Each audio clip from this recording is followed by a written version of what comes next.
سلام بینندگان عزیز، برنامه авранг است. مهمانی کشانه‌هایتان ما معرفیگری بهترین شاهکاری‌های نیوگان، تاریخ و مؤسسه‌های فرهنگی کشوریم و پای رسالتی برداشت داشته این نوبت آمدیم به یکی از مؤسسه‌های فرهنگی کشور، آثارخانه ادبی صدرالدین عینی و می‌خواهیم شما را درباره حیات و فعالیت و کار ایجادی این ادیب و شاعری برجسته شناس نماییم. با ما باشید.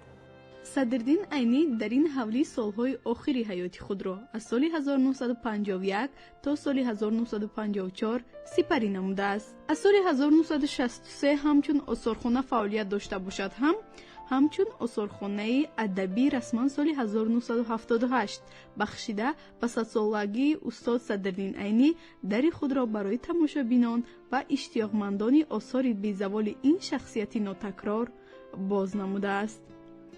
آثارخانه از موادهای علمی، ادبی، تاریخی خیلی بای می باشد.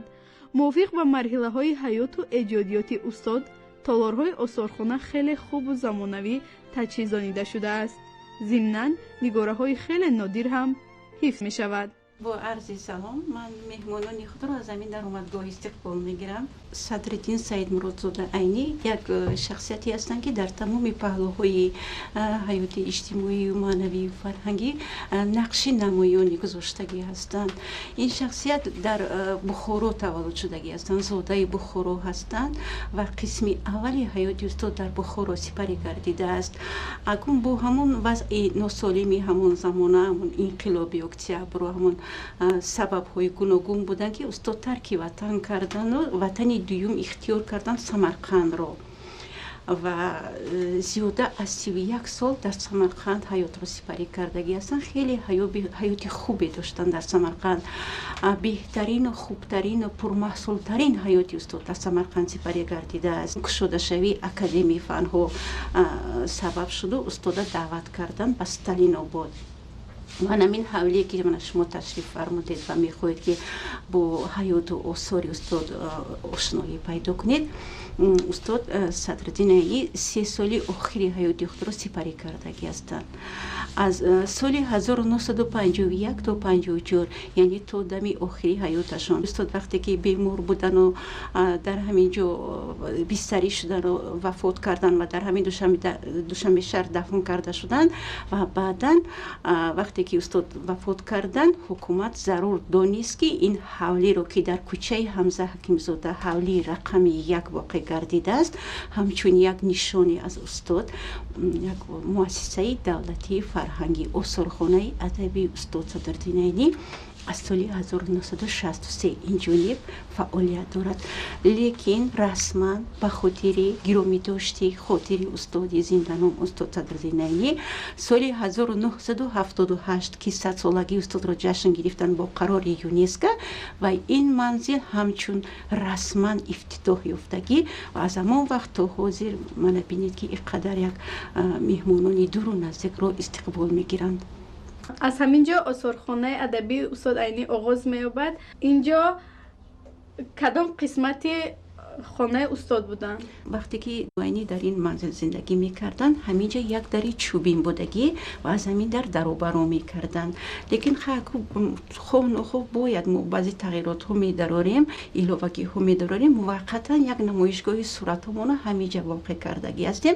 یک چیزی خیلی جالب در اینجا نیم پیکره استاد عینی است که وقتی که ما پرسجو کردیم فهمیدیم اینجا عینی در سن 40 سالگی تصویر یافتن. من ببینید که به مانند یک پیرمردی که خیلی سالار هستند، چون به معلوم است که استادی قدر مشکلی ها مشقت عذاب ها دیدگی هستند.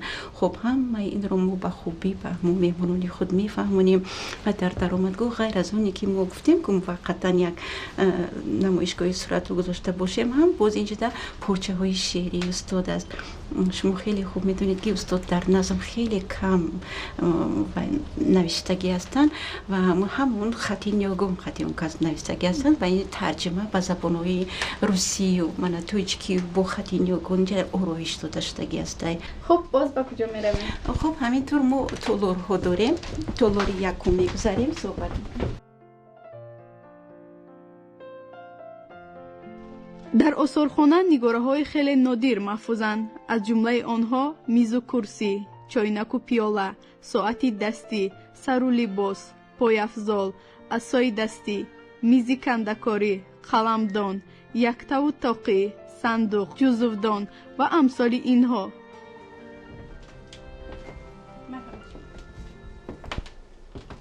хуб, акнун дар бораи ҳамин мусаввара суҳбат мекунем. хуб, ин мусавварае ки шумо мебинед бисёр ҷолиб аст.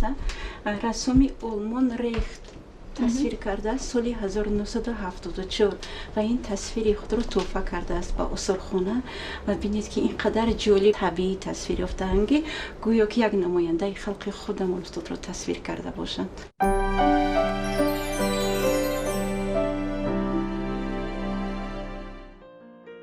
осорхона аз даромадгоҳ 4 толор, бойгонӣ, утоқи корӣ, маҷлисгоҳ иборат буда ба талаботи замонавӣ ҷавобгӯ мебошад.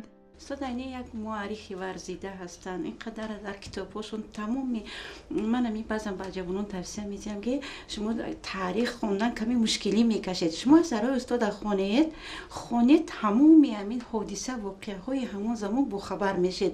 мана бинед ки атрофи мо инқилоби Бухоро суҳбат кунем. агар мана бинед аз соли 1917 то соли 1920 вақте ки нав шурӯъ гардид ва пухта расид ва ғалаба кард инқилоб соли 1920 9 сентябр ва то ҳамин вақта бинед устод Айнӣ чӣ қадар рӯзҳое ки сипарӣ кардагӣ ҳастанд.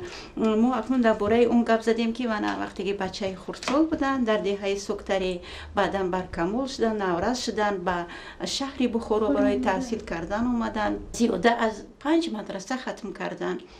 намунаи ҳамон мадрасаҳоро мо дар инҷа овардагӣ ҳастем, нишон медиҳем. мана касе ки сайёҳӣ мекунад ба Бухоро мерад, унҷа хеле навоварӣ шудагӣ, хеле дигаргунӣ реставратсия аз нав барқарор шудагӣ ҳастанд. лекин таърих аст, ин таъриха маҳв карда намешавад. хуб, мадрасаи Мири Араб, аммо мадрасае ки хеле бачаи наврас буданд, мадрасаи Мири Араб омаданд. хуб, унҷа таҳсил шурӯъ карданд.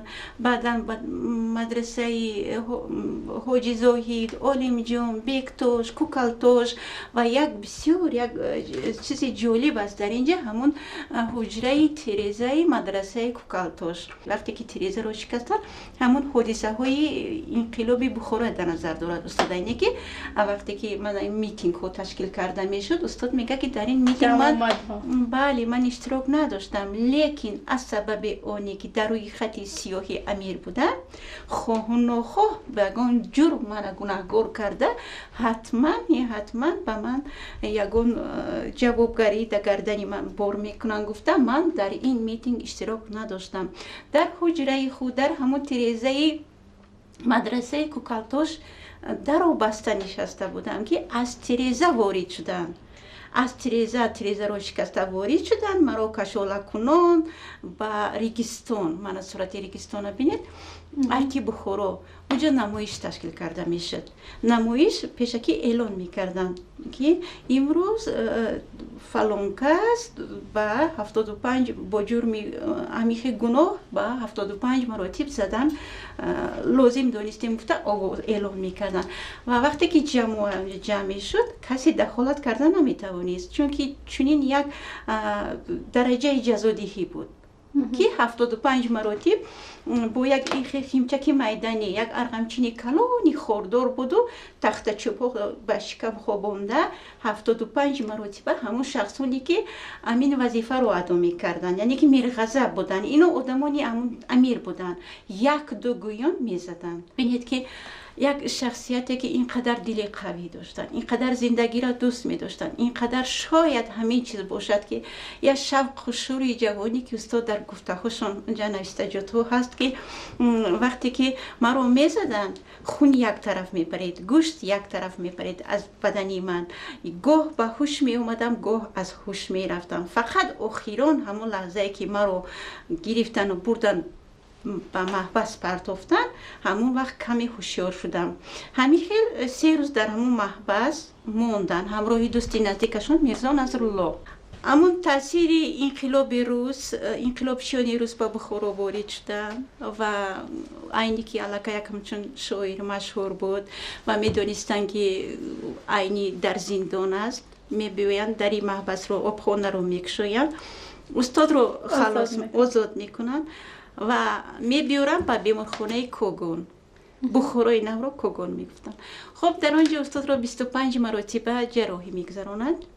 جراحی خیلی میده، درس های دریده رو تزونده. خب بینید که با استاد شفا یافتند. این نزدیکی 39 سالگیشون بود. با بعدا با من بینید که 77 سال عمر دیدن. لیکن نوابسته به اونی که من همینقدر عمری درازم دیده باشن، تا دمی آخری حیاتشون همون درس های دخته، همون عذاب‌های دوره امیری جسمی استاد خیلی آزار دادگی است. طلور یکم حیات و ایجادیات استاد را در مرحله اولی حیاتش در بر میگیرد. طلور دوم باشد الکی بعد انقلاب روشنایی در آثار استاد دیده می شود. بعد سالهای 1920 استاد به سمرقند آمدن، چون که در سمرقند الکی حکومتی شروعی برپا شدگی بود و استاد در زیر حمایه همین حکومت خیلی کار و فعالیت کردن و در یادداشتشون نوشتگی هستن که من انقلاب اکتبر را وقتی که آغوش گرفتم گویا که نو از مادر به دنیا آمدم و همین در ما در این طلور در مجموع گیریم. اگر این سمرقند را گیریم سالهای 1920 همون دوره که استاد حیاتشون را آغاز کردن، همچون روزنامه نگار فعالیت داشتن، در من رهبری دونی شعله انقلاب نمونه خوشون اینجا آوردگی هستیم. حجت های استاد، حجت های شخصیشون، ساعتی دستی.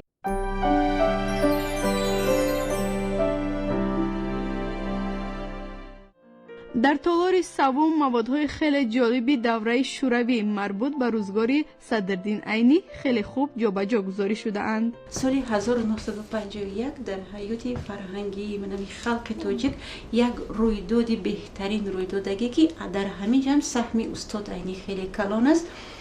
اینجا یک اکسیبسیون بهترین است، کشوده شوی اکادمی فن‌های چخیلی که پیشتر میگفتن ریسپوبلیکای سوویتی سوسیالیستی تاجیکستان و در زودروزی استاد عینی همین انجمن گذرانده شدگی است.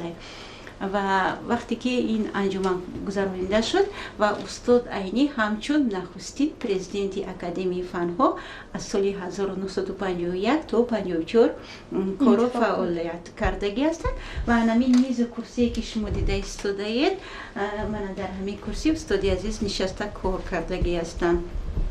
البته که این میز کرسی در اکادمی فن‌ها بودگی. موادها گوناگون هستند. شما از اول تا آخر اهمیت بدید که سخن‌هایی که از شخصا از خودی استاد هستند، نوشتجات‌ها، این برای همون کسانی که بیشتر وقت دارند، بیشتر میخوان قرائت کنند، این سخن‌ها را قرائت میکنند و این کتاب‌های استاد عینی است ترجمه به زبان‌های خلق‌های جهان و یک انجمن بهترینی که در حیات استاد یک نقش معینی گذاشته است.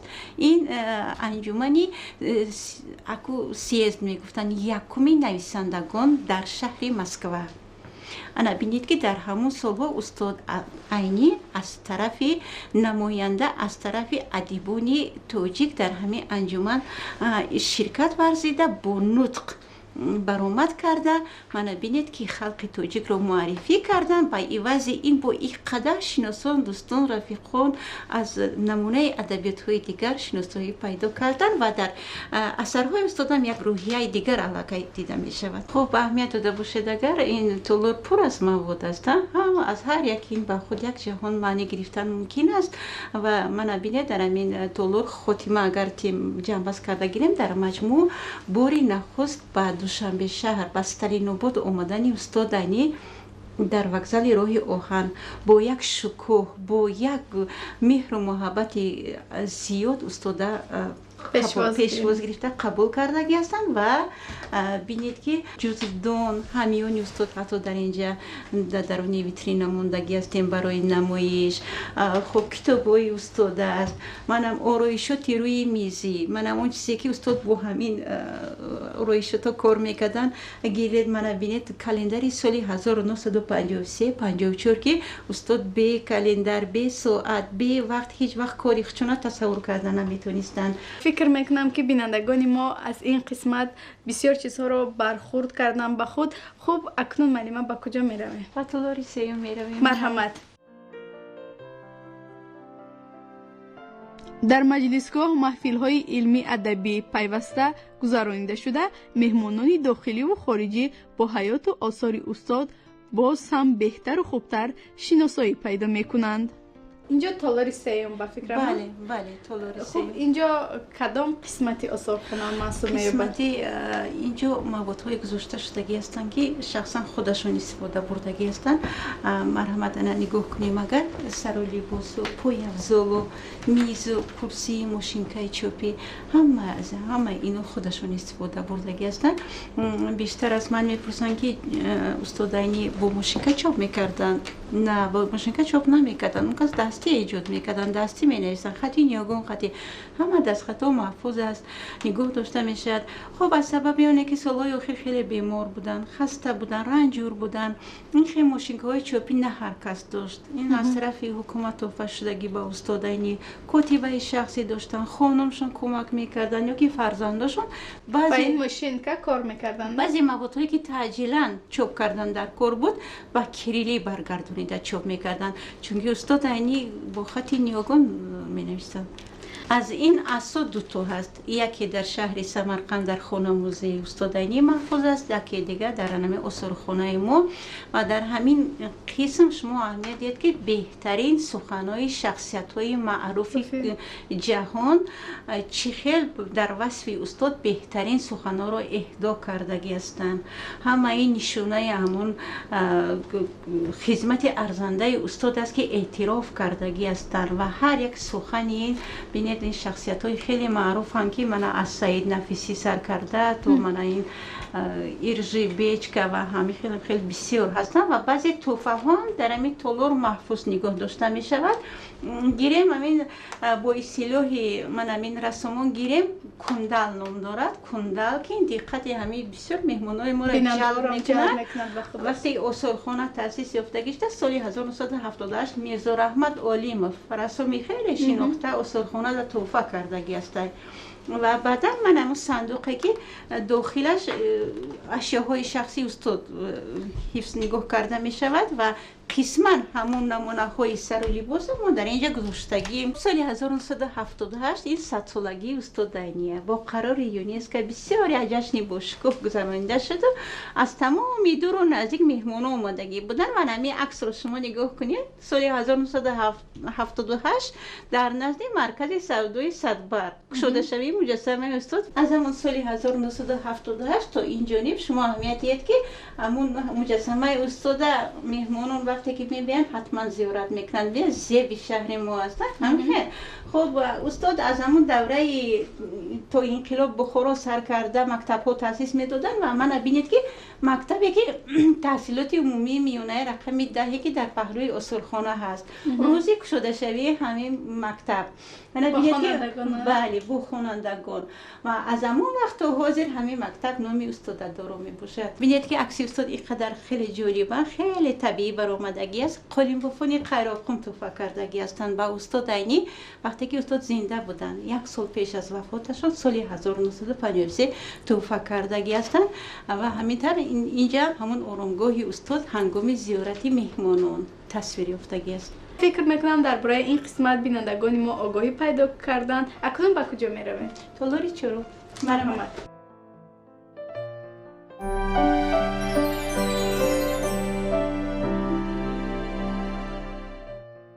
در تالار چهارم کتابخانه استاد عینی می باشد. در این کتابخانه زیاده از 2000 کتاب‌های گوناگون محفوظ است. اثرهای استاد عینی زیاده به 35 زبان‌های خلق‌های جهان ترجمه شده است که نمونه از آنها در این کتابخانه به نمایش گذاشته شده است.